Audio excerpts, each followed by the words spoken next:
Bom dia, queridos. Paz do Senhor. Vamos ficar de pé, dar início. Estou com saudade de vocês já. Dar início à nossa EBD. Estamos avançando. E daqui mais 2 aulas a gente finaliza esse nosso tema. E abril já temos tema novo. Coloca a mão no seu coração. Se dispõe agora diante da presença de Deus, para que Ele fale contigo. Senhor, em nome de Jesus, Pai, nós rendemos, ó Deus, as nossas vidas diante de Ti. Nosso corpo, Senhor, os nossos pensamentos, o nosso coração. Senhor, nós queremos aprender de Ti, Senhor. Não são meras palavras, não é conhecimento, sabedoria humana, mas é o poder da Tua palavra, Senhor, o poder do Teu Espírito. Pai, nós hoje, Senhor, vamos entender por que a Tua palavra é diferente de qualquer outro livro, de qualquer outro assunto, de qualquer outro material. Senhor, a Tua palavra é viva, é eficaz, ela é mais cortante que uma espada de 2 gumes, ó Deus. Ela é viva, ela produz seus efeitos ainda hoje no coração daqueles que a recebem. E eu te peço, ó Deus, que o poder da Tua palavra se manifeste aqui, trazendo revelação, trazendo sabedoria, trazendo inspiração, ó Deus, e nos transformando por completo, Senhor. A Tua palavra nos transforma, a Tua palavra ilumina o nosso caminho, Senhor. Que haja identificação, aplicação, Senhor, na nossa vida, Pai. No nome de Jesus, nós te pedimos, Senhor, conduz essa reunião, conduz cada palavra, Pai, porque é de Ti que nós queremos receber. Em nome de Jesus. Amém. Pode se assentar. Glória a Deus. Sejam muito bem-vindos. Escola Bíblica Dominical, nossa igreja tem, graças a Deus, né? A igreja é um organismo vivo. E ela tem crescido muito, tem chegado muitas pessoas novas. E a gente passou aí, acho que já tem 3 semanas, né? Que a gente não tem dado as aulas. Então, para quem não me conhece, eu sou Natália, esposa do Tiago. E nós temos aqui, né, ajudado a conduzir a Escola Bíblica Dominical com muita alegria. E nossa alegria também ver o quanto que a igreja tem celebrado, a igreja tem vibrado. A gente tem recebido muitas pessoas que falam assim, eu estava procurando uma igreja e eu decidi ficar na Lagoinha porque eu vi que tinha Escola Bíblica Dominical. Não sei se alguém aqui é uma dessas pessoas, mas a gente recebe esses comentários, né, na nossa página, lá no Google mesmo, quando você pesquisa Lagoinha, você vai ver lá alguns comentários, e um dos comentários foi esse. E nossa alegria é imensa de saber que vocês têm buscado conhecer mais da palavra, mais de Deus, e saber que é isso que é o nosso combustível, né? É isso que tem nos feito permanecer. Porque hoje, inclusive, a gente vai falar um pouco disso, do mundo que é cada vez mais relativista, mais volátil, tudo passa muito rápido, tudo muda muito rápido, mas a palavra de Deus permanece. E é por causa da palavra de Deus, que é eterna, eterna porque ela foi, eterna porque ela vai ser, que nós podemos andar num lugar firme. Eu costumo falar de criação, né? Eu tenho 3 filhos. Um tem 12, uma tem 9 e um tem 5. A diferença não é muito grande de um para o outro, mas de um filho para o outro, tudo mudou. Todas as teorias mudaram, a psicologia mudou, a forma de ensinar, a forma de alimentar, a forma de tratar, tudo é diferente, muda o tempo todo. E que bom que muda para melhorar, né? Mas a palavra de Deus, ela é completa, ela é eterna, ela não muda nunca. Então a gente pode pisar nessa palavra, andar por essa palavra com muita confiança, que amanhã não vai mudar, amanhã não vai ser diferente. Ela é a mesma sempre. E a gente tem falado sobre a palavra de Deus. Pega o livro ali para mim, amor, está dentro da bolsa. A gente está usando um livro como base para o nosso ensino, que é Para Entender a Bíblia, do John Stott. Ele estava em falta, mas essa semana uma pessoa mandou, inclusive, falando que voltou a vender na Amazon. Acho que a gente esgotou esse livro. Então, se você ainda não adquiriu, ainda não estava sabendo, quiser adquirir, a gente está se baseando nele, mas se você não tem o livro, não tem problema, porque vai dar para você acompanhar todo o nosso conteúdo perfeitamente. Também no YouTube, no canal da igreja, Lagoinha Brasília Capital, você vai encontrar ali uma playlist. Tem várias playlists dos cultos e tem uma playlist que se chama Escola Bíblica Dominical. Todos os vídeos que nós temos das aulas estão disponíveis lá. Então, você pode também acompanhar as aulas que já se passaram. Passar aqui hoje, nós vamos então entrar no tema da autoridade da Bíblia. O que a gente está tratando agora no mês de março, né? Semana passada falamos da mensagem da Bíblia, hoje a autoridade da Bíblia, semana que vem interpretação da Bíblia, dia 26 o uso da Bíblia e nós finalizamos esse nosso tema. Então, em primeiro lugar, para a gente falar da autoridade da Bíblia, vamos falar sobre o que é autoridade. Primeiro vamos ler aqui esse texto de Salmos que fala o seguinte: voltado para o seu santo templo, eu me prostrarei e renderei graças ao teu nome, por causa do teu amor e da tua fidelidade, pois exaltastes acima de todas as coisas o teu nome e a tua palavra. Quem colocou a palavra acima de todas as coisas, as escrituras acima de todas as coisas, juntamente com o nome, é o próprio Deus. A autoridade que Deus tem é a autoridade que a palavra tem. A autoridade que o nome de Jesus tem é a autoridade que a palavra tem. Salmos está revelando isso. O mesmo lugar onde Deus exaltou o nome dele, ele exaltou a palavra dele. E vamos falar sobre o que é a autoridade. Segundo o dicionário de Oxford, a autoridade é um substantivo feminino que significa direito ou poder de ordenar, de decidir, de atuar, de se fazer obedecer. Entidade que detém esse poder ou esse direito. Então, pode ser tanto o substantivo do poder em si, do fazer em si, quanto alguém que tem, né? A gente fala assim, uma autoridade política. A gente está falando de uma instituição, de uma entidade. Quando nós falamos, fulano tem autoridade para fazer isso, a gente está falando do poder em si de fazer essas coisas. Então, quando nós vamos falar de autoridade da Bíblia, a gente está falando do direito que a Bíblia tem de decidir, de ordenar, de falar e ser obedecida. Então, a Bíblia, ela é a palavra de Deus.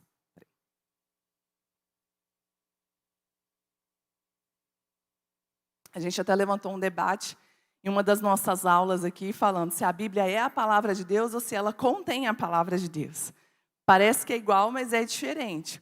Porque o fato de eu dizer que a Bíblia é a palavra de Deus, eu dou um nível de autoridade para toda a palavra, para tudo que está escrito ali. Quando eu digo que a Bíblia contém a palavra de Deus, eu vou dizer que é um livro como qualquer outro, e algumas coisas aqui podem ser de Deus. Só que nós cremos que toda a Bíblia é a palavra de Deus. E muito se questiona sobre por que confiar na Bíblia, por que a Bíblia tem essa autoridade. E eu vou levantar aqui alguns motivos de questionamento. Tem alguém da turma de batismo que está aqui? Dá um sinalzinho com a mão. Não? Tá bom. Que às vezes vem trocado. O primeiro ponto que eu quero levantar se refere ao tempo que nós temos vivido. Sociedade pós-moderna. Eu estava me lembrando essa semana que eu entrei na UNB em 2007, Universidade de Brasília. E lá eu vi um retrato muito espantoso para mim, porque eu já estava há muito tempo dentro da igreja, convivia sempre num contexto familiar. E, de repente, eu cheguei num lugar de uma revolução, no lugar de uma rebeldia declarada. E muito me assustava, né, quando eu passava ali pelo ICC, no Minhocão ali, e tinha os cursos mais da área de humanas, né, que a gente vê mais essas questões afloradas. E eu ficava muito impressionada com as bandeiras que eram levantadas. E, no meio ali do meu curso, eu fiz muitos cursos na parte de psicologia, fiz alguns cursos disciplinas, né, na área de antropologia, filosofia, então eu via muito essas coisas. E eu cheguei à conclusão que as pessoas, na verdade, não tinham uma pauta do que elas queriam. Elas tinham uma pauta do que elas não queriam. Era uma rebeldia completa. E a rebeldia era sobre o quê? Sobre qualquer tipo de regra. Não queria se submeter a nenhuma regra, nenhum padrão. Se houvesse alguma coisa, você falava assim, isso aqui é isso. Não, nós não queremos. Eu falei, se um dia instituírem que a regra é não ter regra, eles não vão querer essa regra. Porque tudo que se coloca como um valor, como um padrão, como uma regra, essa sociedade pós-moderna tem se rebelado. Inclusive contra coisas que são biológicas, contra as coisas que são, é isso. Não, mas depende. Pode ser ou pode não ser. Tudo que diz que soa até agressivo. Inclusive na área, quando a gente fala de religião, nenhuma religião pode dizer que é a verdade. Ah, você não pode, você tem que respeitar, porque tem outras pessoas que pensam diferente de você. E a vida vai ficando num terreno muito sem firmeza. Porque nada é, tudo é relativo, tudo pode ser ou pode não ser, tudo depende do ponto de vista. Mas não é isso que a palavra de Deus nos apresenta. Jesus mesmo fala que nós temos que estar firmados numa rocha. Por quê? Vai vir os vendavais, as tempestades, e a gente não vai ser abalado. Mas se a gente estiver firmado num lugar que muda o tempo todo, quando vier, a Bíblia fala de ventos de doutrina. Vem um vento de doutrina, agora é assim, aí a pessoa muda. Aí vem para o outro lado, a pessoa muda. Nunca sabe quem é o tempo todo levado. E nós temos que saber que existe sim uma verdade. Imagina o espanto que não é a gente falar que Jesus é o caminho. Ele é a verdade. Ele é a vida. Ele não é um dos caminhos. Ele não é uma das alternativas. Ele é a única alternativa. A única verdade. Então, a primeira barreira que a gente enfrenta é essa, né? A sociedade que se rebela contra qualquer tipo de regra, padrão e valores. E aí vem o relativismo. Tudo depende. Tudo depende do ponto de vista, depende do contexto, depende da pessoa, depende da história. E a gente entra também num conceito de modernidade líquida. Depois você procura no YouTube, o Tiago, ano passado, ministrou sobre isso. Aqui foi muito, muito legal. Depois você procura, foi um culto de domingo, de manhã, acho que foi. E o tema é modernidade líquida. O que esse termo se refere? É um termo criado por um filósofo, colocando como é que é o retrato da nossa sociedade hoje, que tudo é fluido. Nada você consegue se apegar e abraçar. Você consegue segurar um líquido? Você não consegue, ele vai escorrer pelos seus dedos. E quando a gente fala de modernidade líquida, a gente está falando disso. A sociedade, os contextos, a verdade, tudo é líquido, porque tudo passa pelos nossos dedos. As coisas estão mudando. Em certo ponto, isso é totalmente verdade. Quando a gente olha para a tecnologia, a gente vê que quando você tenta se atualizar, já chegou algo muito mais moderno, que você não sabe mais, né, o que é. Se você quiser acompanhar a evolução aí da tecnologia de telefone, de computador, você nunca vai conseguir, porque está o tempo todo mudando. Né? Quando lança um, já tá quase que defasado. Mas com relação à palavra de Deus, a gente não pode transportar esse conceito, como se a palavra de Deus também fosse fluida, como se a palavra de Deus também fosse líquida. E um outro ponto que tem também trazido muito confusão, e esse vem a maioria das vezes de dentro da igreja, é a igreja não saber qual é a fonte de autoridade e de unidade dela. A fonte de autoridade da igreja não é o pregador. A fonte de autoridade da igreja não é o fulano de tal famoso, teólogo famoso. Não é. A fonte de autoridade da igreja é a palavra de Deus. A Bíblia fala dos cristãos lá de Bereia, enquanto estavam pregando, e fala assim que os cristãos de Bereia, eles eram mais excelentes, porque eles conferiam nas Escrituras tudo que era dito. E hoje em dia parece que se alguém estiver pregando e você pegar a Bíblia para conferir, parece que é até desrespeitoso, né? Fala assim, eu vou duvidar, o pastor está falando. Não, a Bíblia elogia esse comportamento, elogia esse cuidado, esse zelo. Porque essa é a nossa fonte de inspiração. Essa é a nossa fonte de autoridade. E pode ser que alguém erre, que alguém se confunda, e eu vou me basear nisso aqui. E aí eu não vou olhar para a pessoa e falar assim, nossa, mas não vou confiar no pastor? Você vai confiar no pastor, você vai confiar em quem está pregando, mas você vai confiar ainda mais na palavra. Né? Quantas vezes, às vezes, a gente fala alguma coisa e depois a gente entende que não é, ou a gente estuda mais e vê que não é daquela forma que a gente pensava. Isso não é para gerar dúvida no seu coração quando você estiver ouvindo a palavra, mas para você ter mais convicção ainda quando você abrir as Escrituras e testificar que a palavra que está sendo pregada, ela está alinhada à palavra de Deus. Amém? Então, nós precisamos saber que a nossa fonte é a palavra de Deus. E se a palavra de Deus é uma só e ela é a fonte de todos nós, ela é a fonte da igreja, vai ter unidade. Porque todo mundo vai estar andando no mesmo caminho. Eu não vou estar sendo baseada, mas o fulano falou isso, o Beltrano falou isso, eu vou escolher um time. Você não precisa escolher um time. Nós todos somos do mesmo time, nós todos estamos do mesmo lado. E o nosso lado é a palavra de Deus. Gente, eu estou com muita sede. Ai, eu estou passando ali e olhando para o iPad, aí não vai. Então, no livro,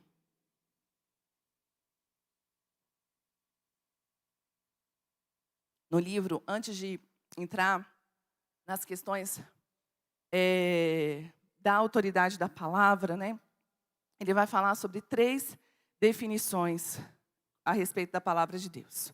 Primeira, revelação. O que significa revelação? Revelação é tirar algo que encobre, é trazer algo às claras, né? Quem aqui é da época da Kodak? Não, gente, vocês são sim, pelo amor de Deus. Vocês tiravam foto em máquina de filme, né? Ah, levanta a mão aí. Kodak, não lembrou? Máquina que tinha filme, 12 poses, 24 poses. Você queria comprar de 24 porque era mais em conta, mas aí você demorar mais tempo para ver as fotos, né?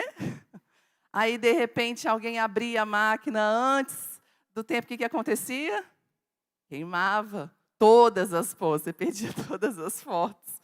Então, não podia abrir antes do tempo, porque só quem podia abrir era quem ia fazer a revelação. Tinha um critério para aquele filme ser revelado, para aquelas fotos serem reveladas. Eu fico pensando, gente, hoje em dia, né, a gente tira foto, já vê, não ficou bom, tira 1000 fotos. Antigamente era uma foto, você tinha que torcer para dar certo. E quando você batia a foto e fazia o barulhinho, não tinha mais chance, né, porque acabou o filme. Então, era a chance de ter dado certo. Mas a revelação é isso, você pega algo que estava encoberto e você traz à luz. E o que a Bíblia é? Ela é a revelação de Deus, porque Deus decidiu trazer às claras algo que estava encoberto, o plano dele. Semana passada nós falamos da mensagem da Bíblia. Qual é a mensagem da Bíblia? A salvação, a graça de Deus. Então, o que foi revelado? A vontade de Deus para nossas vidas, o plano de Deus para o homem. Outra definição que a gente vai usar é inspiração. Faz assim, ó. Inspira, respira. Quando a gente usa a palavra inspiração no sentido de criatividade, no sentido de criação, a gente se esquece que é a mesma palavra que nós usamos para falar de respiração, né? Inspirar, se trazer para dentro o ar. E quando a palavra inspiração, ela vem do grego que significa sopro de Deus. É teos, pneumotel, alguma coisa assim, pneumoteusis, alguma coisa assim, eu não anotei a palavra.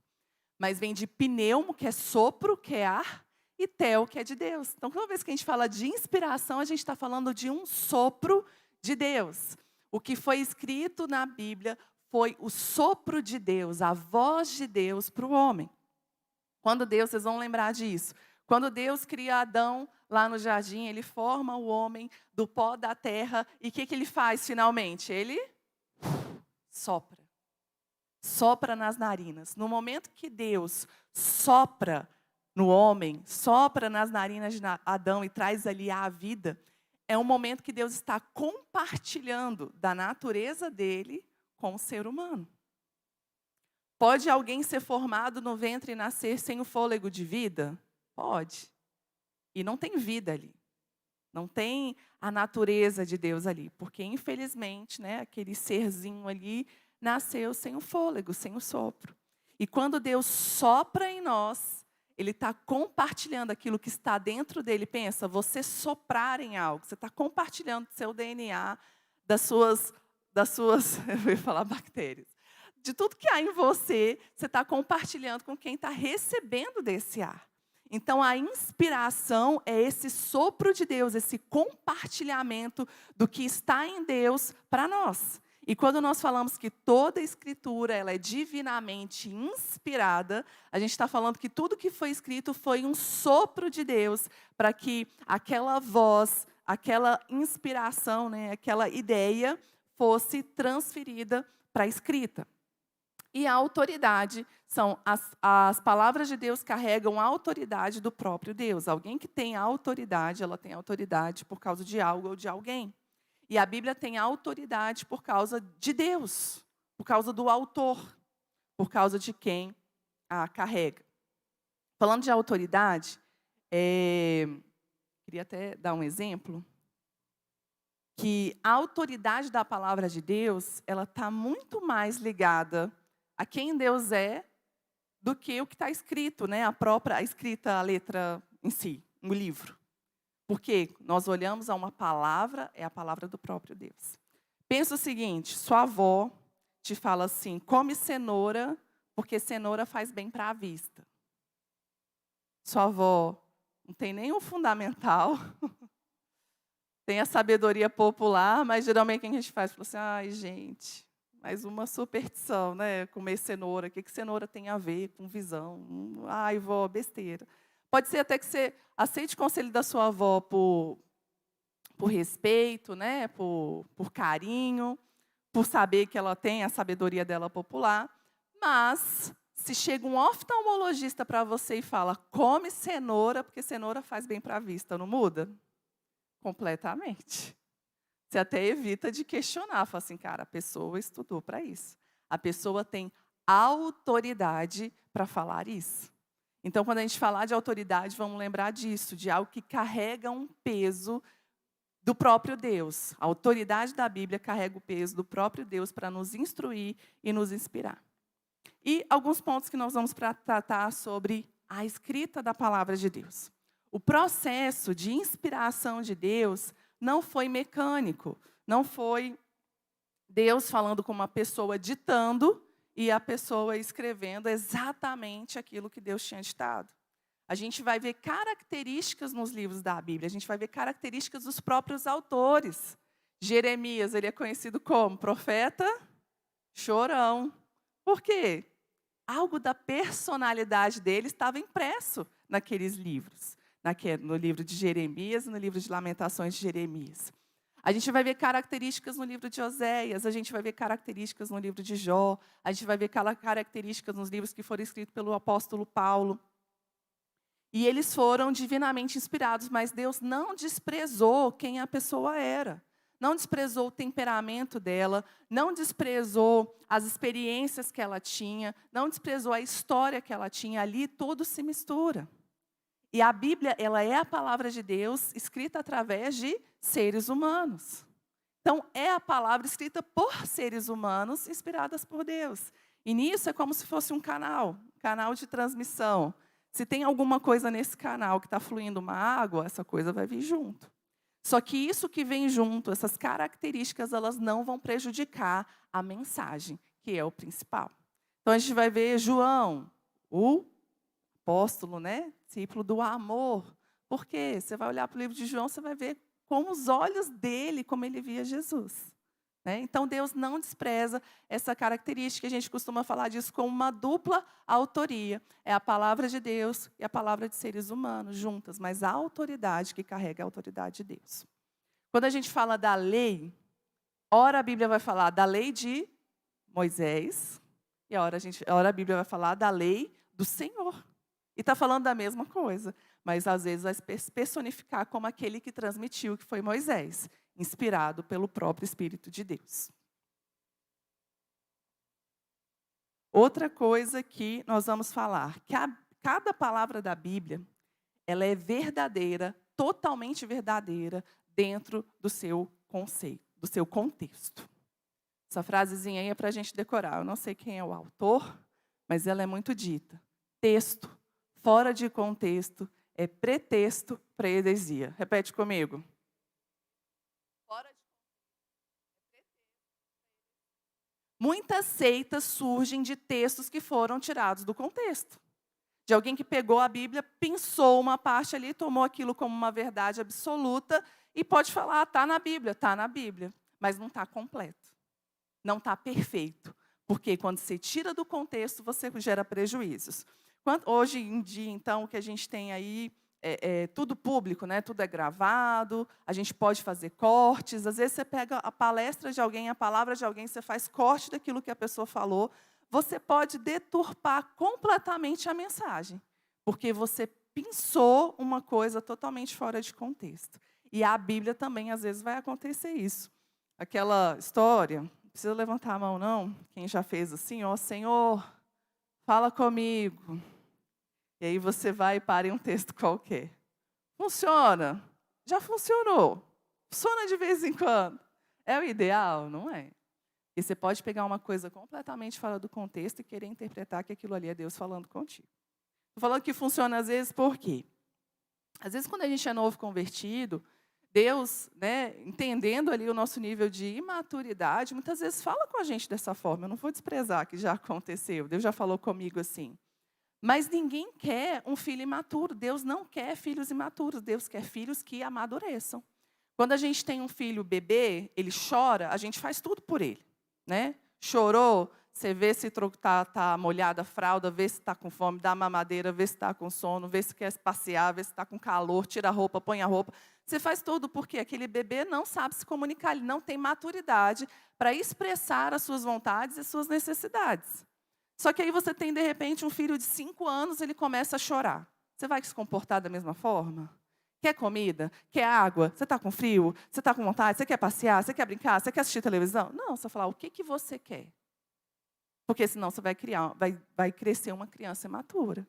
O que você quer? Não, fala. Para de chorar e fala o que você está precisando. E a gente pode encarar o nosso relacionamento com Deus assim. Então, a gente tem que avançar, crescer na nossa maturidade com Deus. E prosseguir no entendimento. Então, às vezes, o pessoal até fala assim, né, que a pessoa pegou, abriu a Bíblia e caiu lá, né, que Judas comprou um campo e ali se enforcou. Ah, não, essa palavra não é para mim, não, deixa eu ver outra. Aí vai lá e abre e fala, vai tu e faça o mesmo. Imagina, não dá, né, texto fora de contexto, não pode.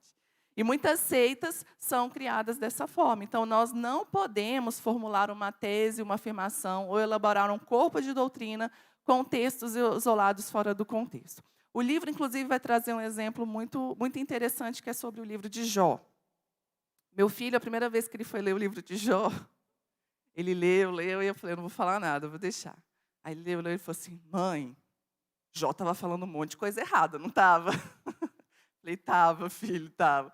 Porque se você pega a palavra de Deus e você não vê o contexto do que está acontecendo e vai ler, principalmente esses contextos ali do início do livro de Jó, dos conselhos dos amigos de Jó, teve muita coisa que não era a verdade. E no final Jó vai falar isso. Poxa, eu falei de coisas que eu não sabia. Eu falei de coisas que eu não entendia. Ele vai falar, inclusive, que ele não conhecia a Deus da forma certa. Assim, eu conhecia o Senhor muito superficialmente, eu conhecia o Senhor de ouvir falar, mas agora eu estou te conhecendo intimamente. Então, a gente tem que ter muito cuidado, porque o livro de Jó é a palavra de Deus? É, mas ele todo, ele completo. Fora de contexto, a gente pode cair em muitos enganos. Aqui, ó, o próximo vai sair esse título. Ai, meu Deus, não está indo, Deco. Você passa aí para mim? Cada palavra da Bíblia dentro do seu conto, pode passar. Então, quando a gente vai falar de contexto, o que é? Uma análise mais ampla daquele pedacinho que você está vendo. E quando a gente fala de contexto, a gente vai falar de contexto imediato e de contexto amplo. O que é o contexto imediato? Você pegar aquele versículo, ou aquela parte do texto que você leu, e ler um pouquinho antes e um pouquinho depois, para você entender aonde que está se passando essa história, com quem está se passando essa história, o porquê dessa história. E isso é o que é mais fácil da gente fazer quando a gente está ali na nossa leitura diária, na nossa leitura rotineira. Então, volta um pouquinho o texto, entende o que está acontecendo, avança um pouquinho depois, assim, até a história completa. E às vezes a história completa não está no capítulo, tá? Tem capítulos que eles são continuidade de uma história que começou antes. Então vai ali para o começo da história, não fica preso ali nos capítulos ou versículos. Vai lá para o começo da história, entende o contexto, tudo vai ficar muito mais claro para você. E o contexto amplo é quando você se aprofunda ainda mais no conhecimento daquela mensagem. Olha aí na sua Bíblia, quem está com a Bíblia de papel, abre aí algum texto e vê algumas Bíblias vão trazer ali do ladinho ou no meio passagens que são correspondentes. Então você vai ver no texto, às vezes vai ter uma letra A, uma letra F, uma letra E. Procura onde que está direcionando essa letra, que às vezes vai ter um outro texto bíblico. E esse outro texto bíblico vai estar falando do mesmo assunto e vai ampliar o seu entendimento do que é essa mensagem. Se a sua Bíblia não tem, você tem interesse, pesquisa uma Bíblia de estudo, que ela vai ter, a gente chama isso de correspondência, né, de cruzada, referência cruzada. São os textos que correspondem a isso. Então, dentro da mesma Bíblia, você pode estudar a Bíblia. Mas você pode buscar outras fontes também. Você pode buscar um dicionário, tentar entender ali a origem daquela palavra, como a gente falou hoje, de inspiração. Quantos sabiam que inspiração significava sopro de Deus? Está onde? Está no dicionário. Você pode ir. E com a internet, gente, está tudo disponível. Depois, se você quiser saber alguns sites, lugares onde vocês podem encontrar material para estudo, vocês podem perguntar para a gente, pergunta lá no grupo. Eu vou compartilhar hoje um site muito bom, que tem as palavras originais no hebraico, tem as palavras originais no grego, e eu mergulho naquele site. Então, você pode pesquisar na própria história, na arqueologia, na ciência, coisas que vão corroborar e trazer mais ampliação ao contexto do texto que você está estudando. Pode passar. Não está indo mais aqui o meu. Outro ponto que o livro vai levantar, que somente o texto original é considerado inspirado. Isso pode assustar, né, a hora que a gente lê. Mas o que ele está querendo dizer? Que a Bíblia ela foi registrada originalmente no hebraico e no grego. Tem algumas partes no aramaico, a gente estudou isso aqui quando a gente falou do livro de Daniel, mas, no geral, a gente fala, no Antigo Testamento foi escrito em hebraico, Novo Testamento escrito no grego. E a gente não vai encontrar nenhum manuscrito que seja autoral, que a pessoa que escreveu ali, eu estou com o manuscrito na minha mão. Inclusive, John Stott fala que isso pode ser até uma providência divina, para que ninguém fique idolatrando pedaço de papel. Ah, não, esse daqui é o original, esse daqui é mais precioso. Não, a gente não tem nenhum, todos são cópias e as cópias são originais. Como é que a gente vê que é uma cópia original? Quando a gente vai comparando, são várias cópias. Você compara uma com a outra e você vê que elas são autênticas, elas são iguais.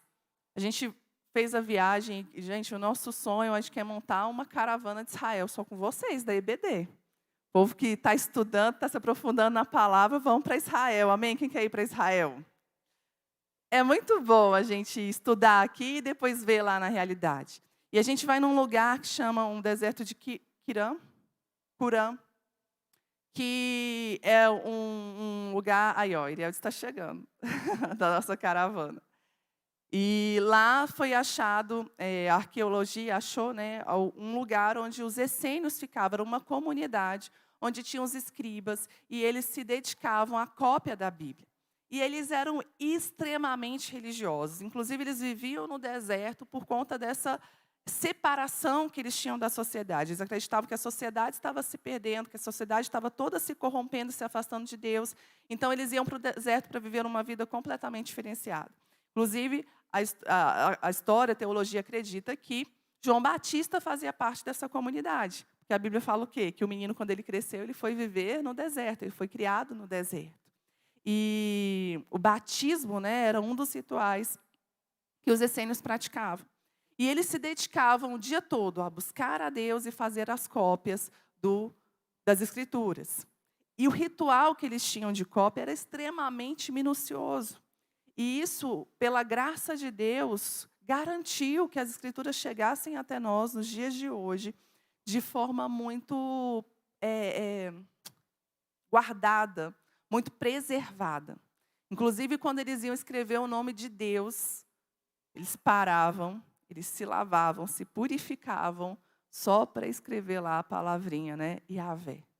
tamanho o temor que eles tinham com aquele material.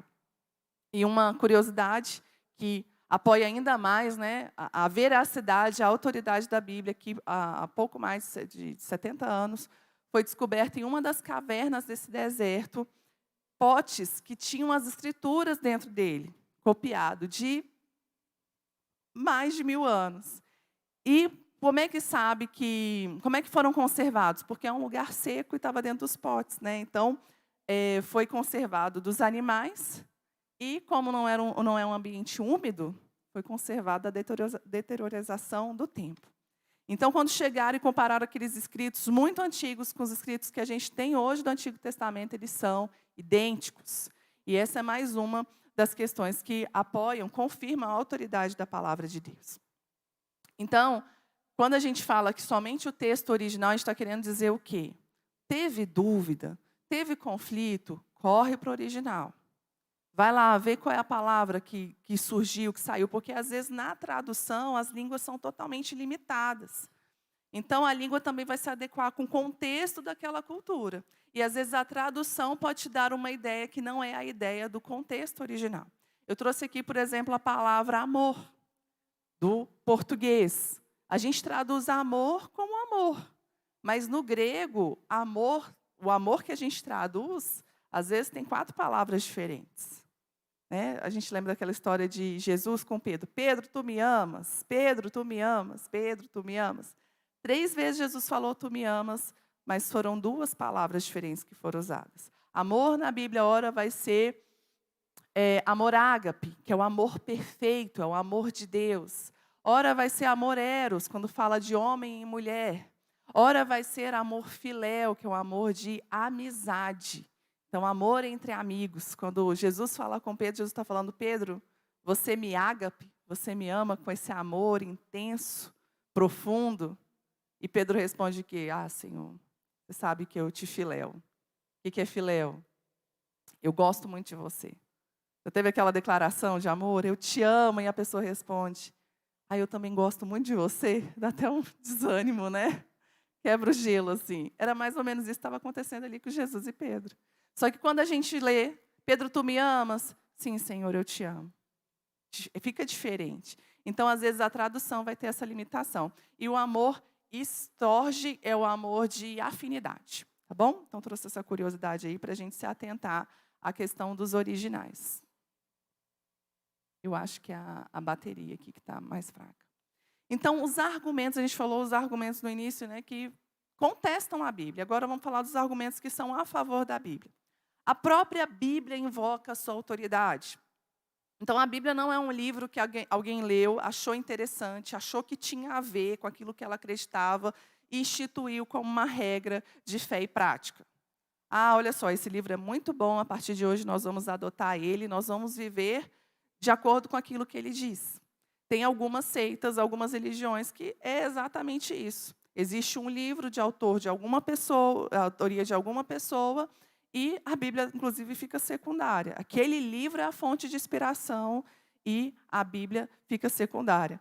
Mas a própria Bíblia carrega a autoridade dela. A própria Bíblia fala que ela é a palavra de Deus, que ela é a palavra do Senhor. Outra coisa, os textos se confirmam. Toda a Bíblia tem unidade, tem coerência. Por isso que a gente consegue fazer essa correspondência entre os textos, porque ela vai se confirmar. A Bíblia nunca vai se contradizer. A Bíblia, olha, ela tem 66 livros, 40 autores. Ela foi escrita no intervalo de 1.600 anos e nada nela se contradiz. Nada nela se contraria. Então, isso corrobora ainda mais com a veracidade e com a autoridade da palavra de Deus. É impossível você ter qualquer tipo de escritura com tanta gente envolvida, com tantos contextos, tanta geografia, ao longo de tanto tempo, e ser tão coeso quanto a Bíblia é. E algo que é intrínseco, né? O poder que a palavra de Deus tem. Isso aí cada um aqui pode testificar. Quando você lê e fala assim, meu Deus, parece que está aqui falando comigo, né? Meu Deus, essa palavra me transformou. Quantas pessoas se converteram lendo a Bíblia? Foram transformados pela palavra de Deus. É algo que acontece de dentro para fora, é uma confirmação interna. E isso também nós colocamos como o que conduz à autoridade das Escrituras. Mas diversos manuscritos foram encontrados, tanto do Novo Testamento quanto do Antigo Testamento. Isso mostra que todos são iguais e a Bíblia que nós temos, ela é verdadeira. O Antigo Testamento foi traduzido para o grego, é uma versão que a gente chama de Septuaginta, e depois para diversos outros idiomas. E os pergaminhos do Novo Testamento foram difundidos pelo caráter evangelizador do cristianismo e se concordam entre si com poucas diferenças. Então, quando Jesus foi e mandou que o evangelho fosse espalhado, que a palavra fosse pregada em todos os cantos da terra, esses pergaminhos, esses escritos, essas cartas foram espalhadas por todo o mundo. E em todo o mundo você encontra a mesma palavra. A maior parte das divergências que a gente encontra no Antigo Testamento, passei para mim, Deco. No Antigo Testamento não, no Novo Testamento, na verdade, não mexe com a mensagem. Às vezes é uma ordem de palavras, né? Ao invés de usar Jesus Cristo, usa Cristo Jesus. Há cerca de 5.500 manuscritos espalhados em museus e bibliotecas pelo mundo, fragmentos de papiro e até bíblias inteiras em grego. Todas concordam entre si. A integridade do texto e sua coerência interna são evidências muito fortes da palavra de Deus, que é o que eu falei, toda a Bíblia se concorda. E podemos pregar a Bíblia sem medo e dizer seguramente que ela é a palavra de Deus, transmitida na sua essência através dos séculos. Só Deus pode fazer com que isso se concorde e isso se conserve. Deco, quando eu fizer assim, aí você finge que foi eu. Cristo e o Antigo Testamento, como é que Cristo se relacionou com as Escrituras? Jesus se submeteu no Antigo Testamento na sua conduta. Quando ele está ali no deserto, sendo tentado por Satanás, o que ele usa para combater Satanás? Combater as tentações de Satanás. Ele usa a palavra.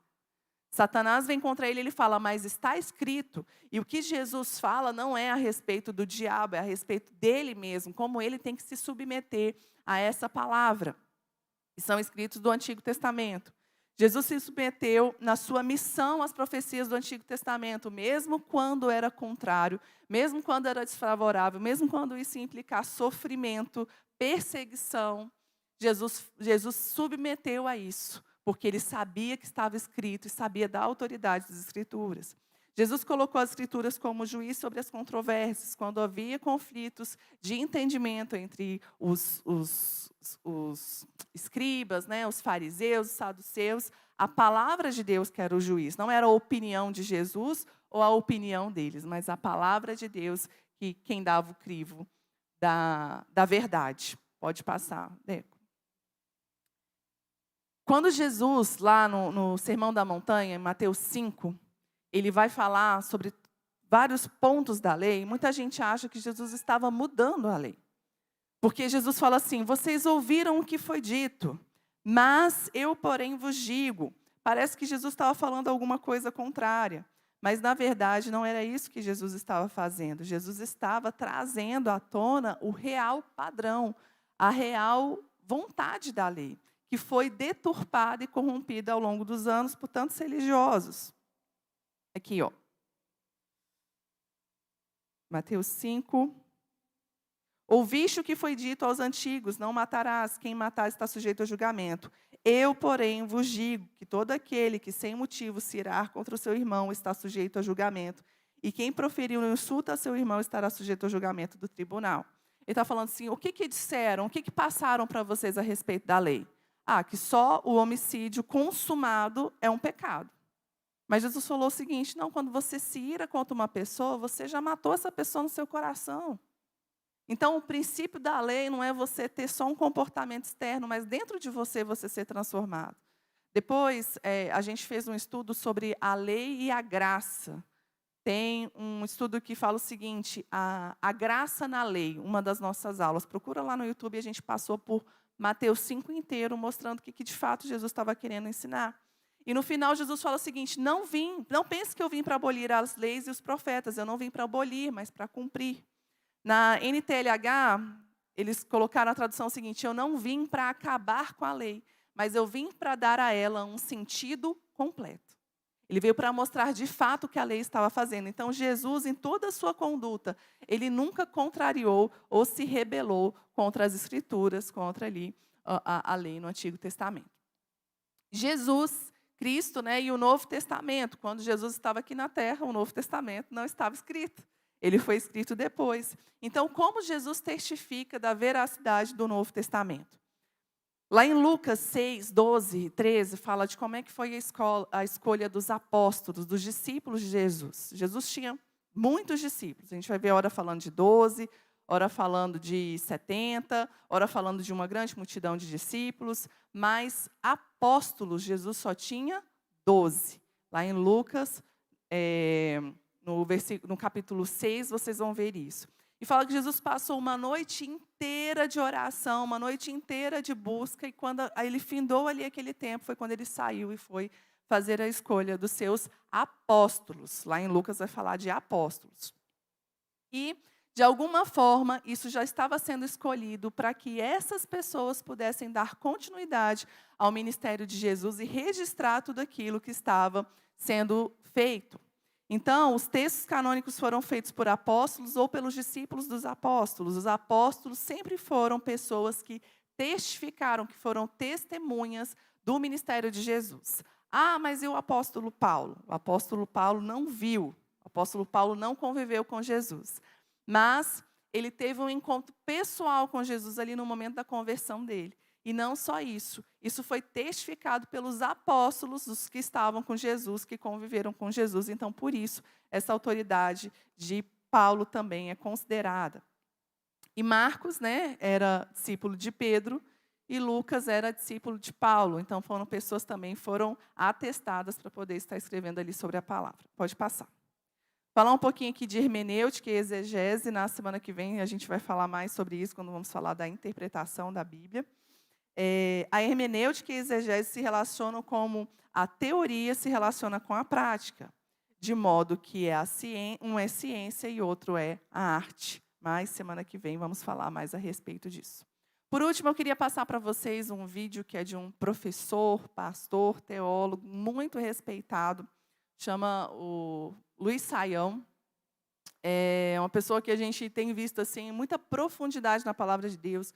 Ele tem muita experiência, não só na palavra, mas em toda a história. Inclusive, aconselho vocês a seguirem ele no Instagram, seguirem ele no YouTube. Tem muito material gratuito dele no YouTube, da igreja dele, que vai falar sobre teologia em vários sentidos.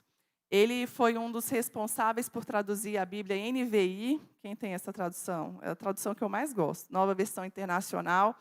Ele foi quem coordenou a tradução dessa Bíblia. Então, assim, minuciosamente estudou as palavras, estudou a literatura, os contextos para trazer essa tradução a nós. E fizeram uma pergunta para ele que tem tudo a ver com o que estamos falando hoje. Pode colocar aí, Deco. Agora saiu a pergunta que não quer calar. Quais os elementos que conferem, então, ao Velho Testamento, ao Antigo Testamento, e à Bíblia como um todo, a confiança necessária, né, de que isso não pode ter erro, né, que a gente chama de inerrância da Bíblia, né? Como é que a gente confia que isso realmente é correto, né? Como é que a gente tem essa segurança?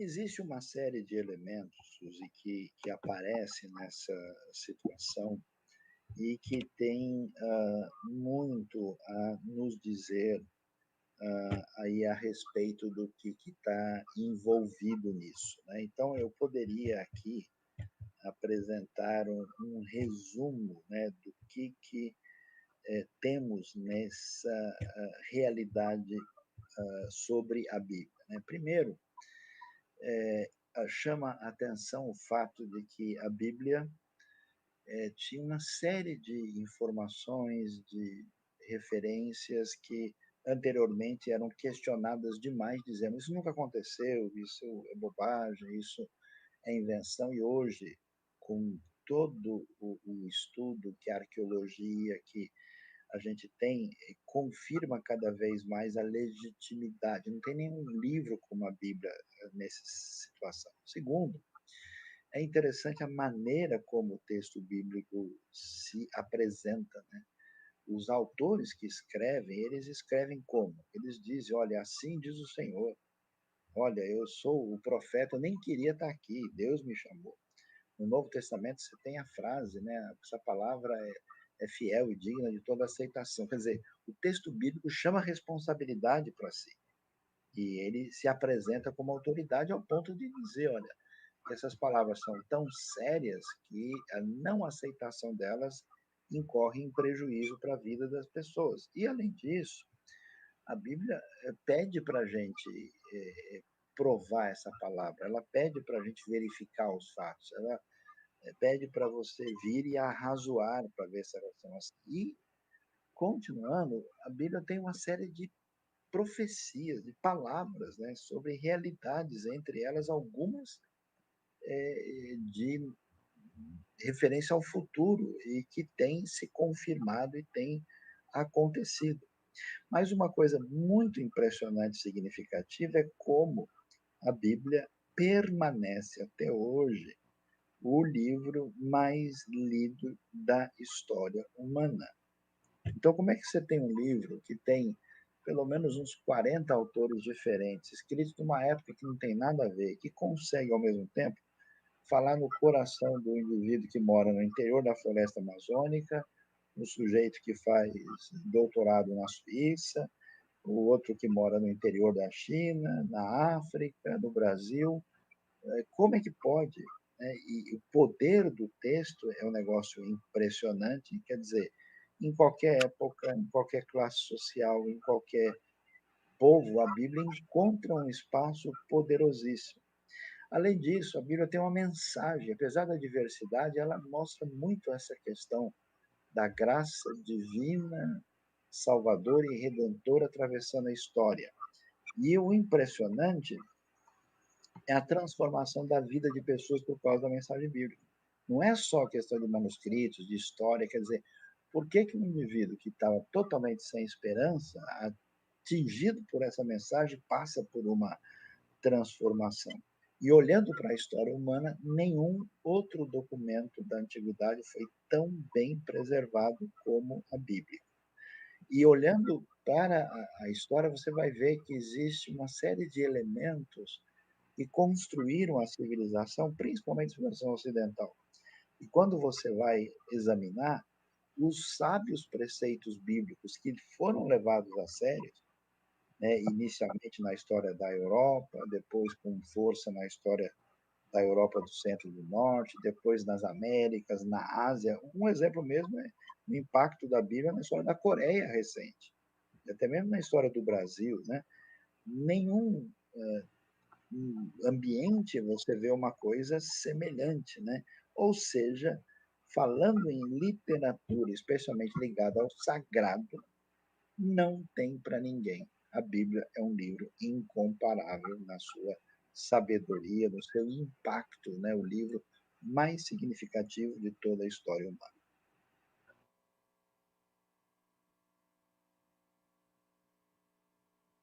Glória a Deus. Quantos aqui podem se alegrar pela palavra de Deus? Ela é preciosa. Lá em Salmos 34, versículo 8, fala o seguinte: provem e vejam que o Senhor é bom. Bem-aventurado é quem nele se refugia. A gente tem à nossa disposição, nós temos. Não é todo mundo que tem. Nós temos à disposição a palavra do próprio Deus para nós. A palavra que nos ensina, nos orienta, mas principalmente que nos transforma. E nós não podemos ser negligentes a essa palavra. Nós não podemos ser indiferentes a ela. Pastor Vilarindo, eu me converti na Batista Central, criança ainda, com o pastor Vilarindo, quem é mais antigo aqui em Brasília conhece. E ele contava uma história de que ele foi ministrar na casa de uma irmã, e ele perguntou assim: a senhora tem uma Bíblia? Tenho. Quem já frequentou a Batista Central já ouviu essa história. O pastor Vilarindo sempre contava as mesmas histórias. A senhora tem uma Bíblia? Ela tem. Aí ela pegou, entregou para ele, ele falou: deixa eu abrir aqui um texto para a gente meditar. Aí falou assim: olha, tem um óculos aqui dentro. Ela, nossa, pastor, está procurando esse óculos já tem mais de 2 meses. Que bom que o senhor achou. Ou seja, né, a Bíblia já não era aberta há muito tempo. Hoje nós temos à disposição várias versões. Bíblia para anotar, Bíblia para ler numa linguagem diferente, Bíblia para a gente estudar. Não vamos negligenciar a preciosidade que está diante de nós. Nós temos países onde a igreja é perseguida em que eles não têm acesso à Bíblia. Às vezes eles têm que rasgar a Bíblia. E cada membro da igreja tem que ter uma página.